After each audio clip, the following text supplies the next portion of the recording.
how to convert array list to array in Java. First, we'll start with some stuff already set up because you're here for the conversion, not Java boilerplate. We imported a few things, set up the boilerplate, and set up the array list to have 1 through 3. We're going to presume wrapper types are fine here. If not, add an extra step on the end of this to unbox to a primitive.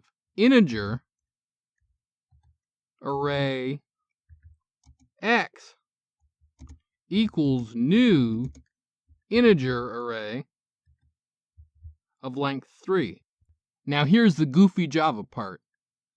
X equals a1 dot to array of x. What this does is store a1 converted to an array in x. The argument we pass to array has to match the type of array you want the array list to be converted to. So we passed x because we wanted a1 converted to an integer array. If we system dot out dot println arrays dot toString x and run the code, you'll see x has 1 through 3. This has been Jakubication.